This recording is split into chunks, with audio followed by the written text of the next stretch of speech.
بسم الله الرحمن الرحيم الحمد لله رب العالمين والصلاة والسلام على أشرف الأنبياء والمرسلين سيدنا ونبينا ومولانا محمد صلى الله عليه وسلم وعلى آله وصحبه أجمعين وبعد السلام عليكم ورحمة الله تعالى وبركاته كيف حالكم؟ الحمد لله.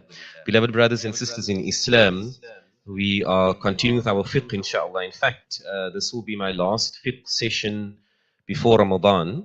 As from next week, Monday, inshallah, after Maghrib, we are starting the Preparing for Ramadan series, and some ulama will be visiting us for short nasihas on Monday evenings, preparing us, inshallah, for the month of Ramadan. So I will be closing my fiqh, pausing my fiqh this evening, inshallah. This evening, we are looking at the section dealing with the khuf. Now, I'm sure you might be familiar with the term khuf.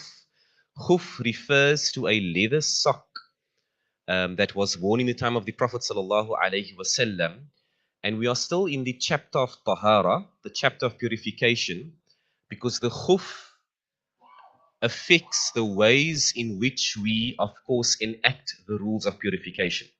So the author states, وَالْمَسْحُ عَلَى الْخُفَّيْنِ جَائِزٌ بِثَلَاثَةِ شَرَائِطٍ. The author states that wiping over the khuf. Now the khuf, firstly we describe it. It is a leather sock. The ulama, the scholars say that the material of the sock can differ, but there's with unanimous sort of like consensus on it being leather. And this must cover your entire foot and go just beyond your ankle. That is the requirement of the khuf. So it needs to meet those requirements. So the author says, wiping over the khuf is jaiz. You remember that word? It is permissible, yes. It is permissible provided three conditions are met. And the author says, أن يبتدئ لبسهما بعد كمال الطهارة. He says the first condition is that you wear it after you have entered into a state of tahara. In other words, after you've taken wudu and you're now in a state of tahara, that is one of the conditions. You put it on in that state. The second condition, وَأَنْ يَكُونَ سَاتِرَيْنِ لِمَحَلِّ غَسْلِ الْفَرْضِ مِنَ الْقَدَمَيْنِ. Secondly, both khufs must cover the area of the feet that is usually fard when you are taking wudu. That must be washed, of course, so the entire foot up until the ankle. And then the third condition, the author states, وَأَنْ يَكُونَ مِمَّا يُمْكِنُ تَتَابُعَ الْمَشْيِ عَلَيْهِمَا.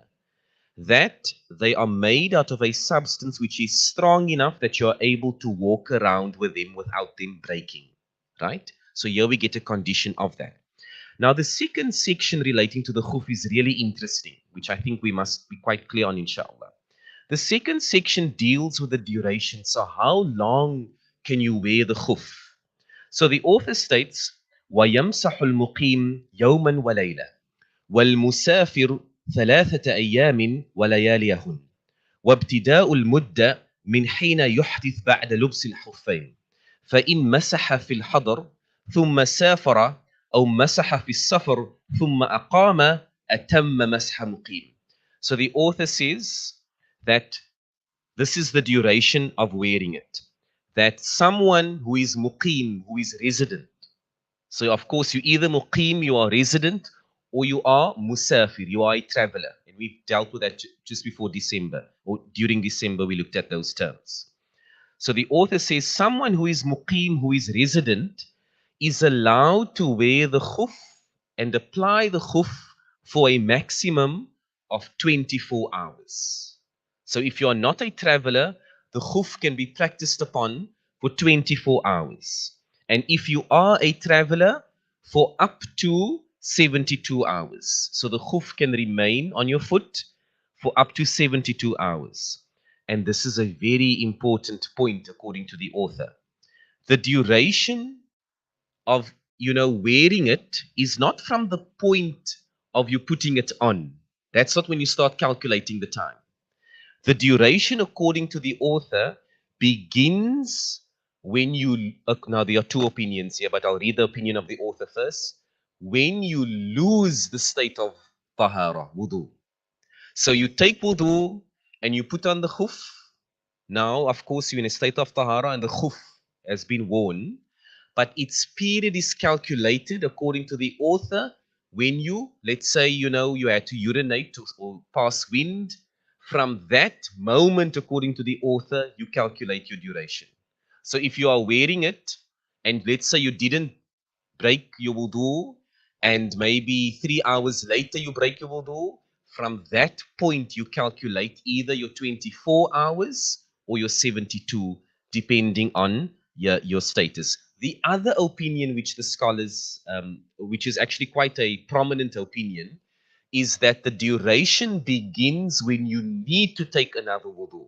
So you took a wudu, put on the khuf, your wudu broke, and now you don't have to do anything, but now another wudu is required for salah. So many ulama state at that point you require it. But I will refer back to the opinion of the author in the book because it is a safer one, inshallah. It is a safer one to follow that. And then lastly, regarding what invalidates the wiping over the khuf is, the author states, وَيَبْطُلُ الْمَسْحِ بِثَلَاثَةِ أَشْيَاء بِخَلْعِهِمَا وَانْقِضَاءِ الْمُدَّةِ وَمَا يُوجِبُ الْغُسْلِ. Three things which will now remove the status of the khuf and its effect. The first thing, if you remove the khuf. So if you are within your 24 hours and you now take the khuf off your foot, that effect is gone. You'll have to repeat the process to initiate it. Secondly, if your period is over. If your 24 hours have elapsed, if you are muqim, resident, it ends. And if you are a traveler, 72 hours have elapsed, it ends. And then the third, the author states, and those things which necessitate the ghusl, the complete bodily wash, that automatically invalidates the khuf. So you can't take a ghusl with your khuf on. Okay, it must come off, inshallah. Any questions regarding this? Jazakallah khairan. A reminder that next week, Monday, inshallah, we start the Preparing for Ramadan series. Our speaker next week after Maghrib will be Shaykh Majdi Jadi. Jazakallah khairan wa sallallahu wa sallam alhamdulillah rabbil alameen.